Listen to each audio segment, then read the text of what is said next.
Hi guys, Zelda Marsh here. Today I'm going to be talking to you about letting go after divorce and letting go of him for good, okay? Because the trouble with us women, yes, we have troubles, is we just can't let it go. We can't. We're like a dog with a bone, aren't we?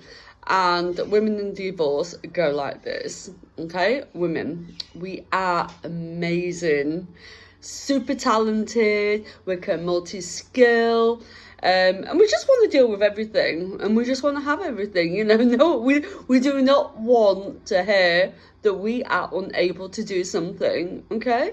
We don't want to hear that we can't achieve our potential, that we can't have our dream life, you know. Growing up as a child, what do you want?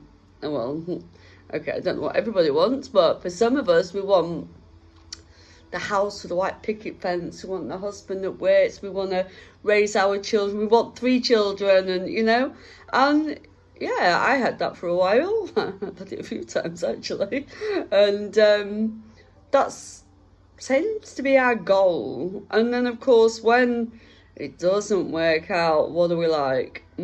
We don't want to accept it, do we?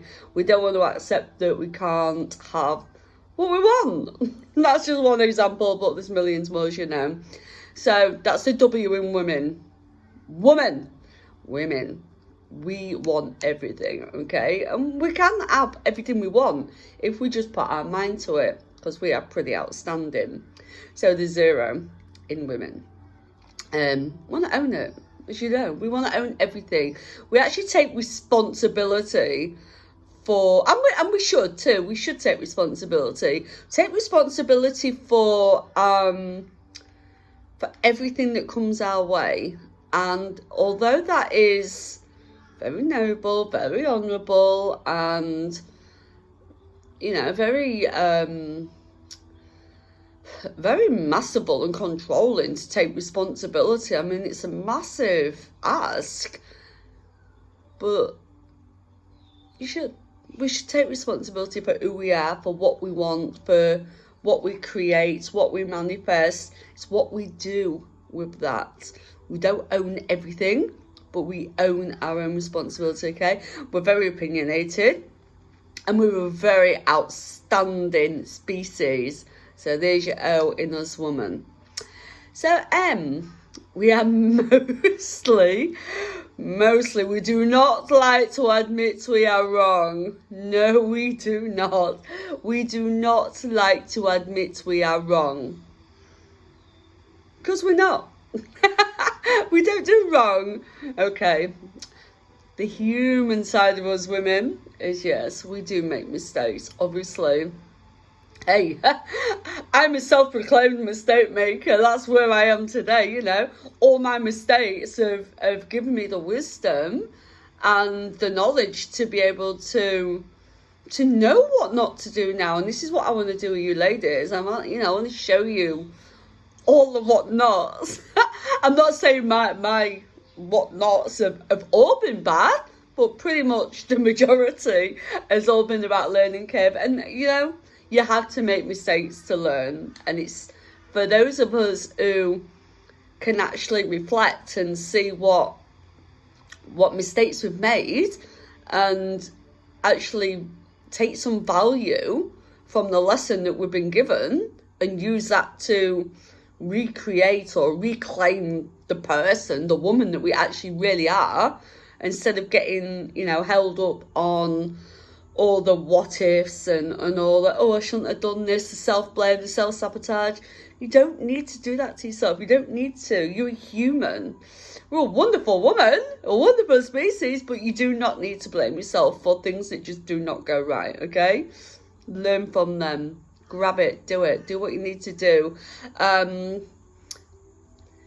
Yeah, we don't like to, as much as we don't like to admit we're wrong, we also do not like to give in to defeat. Well, you know, sometimes we have to. Sometimes we just have to hold our hands up and go, do you know what? I give in. I surrender. Let me accept that what happened. Let's just move on with it. Let it go, you know? Let it go. So what we're here for today, to just understand that we cannot, as much as we want to, control everything. We cannot, we can't let it depict where we're going. We can't let it be the one thing that decides how we're going to live from here on, okay? We can't do that. It's just not acceptable. We're not having that, okay? So we often have to give in to defeat. And that takes courage. That takes strength. So if you're giving in to something and surrendering, that's a proud woman moment. That's empowering. Let me tell you, try it. You're going to try it. You're going to try it. But one thing we are, in the M, we are more mature than men. Yes, we are. And I'm not being sexist. It's a fact. I don't have the stats on me right this minute, but it's a fact. We are more mature than men. So why don't we just act it all the time? I'm not saying that have fun. You've got to have fun. But I'm saying, as maturity levels, don't bow down to what they've given us, okay? Don't do it. You're worth so much more than that. Don't do it. Don't give them what they want. So, E in the women. What are we? We're empathetic. That's what we are. We can listen and we can understand. We have compassion. Or we should have. You should have compassion. If you've been through a situation, don't judge somebody else by how they're dealing with things. Give them compassion. Give them empathy. Have a look at... They're not going to tell you. Just watch somebody. Have a look at what they're doing. Watch their actions and their words and body language. Look for the flaws. Look for what they're not telling you. Because every woman has a story. And we should be connecting with each other and giving empathy to each other, okay? So the N in us women. This is just the women part, okay? So in us women, the N, unless you're naive, narcissistic, or too damn trusting, never in a million years would you know that you can't make any given task or any given situation. Never, okay? Because we are, in our own right, we're warriors, we're strength, we're goddesses, we're beautiful, beautiful creations. You should honour that and value just exactly what you have to offer, okay? So this is the women versus divorce, okay? This is women's section. I'm going to stop, and now I'm going to give you the divorce section. Okay, I'll be back shortly.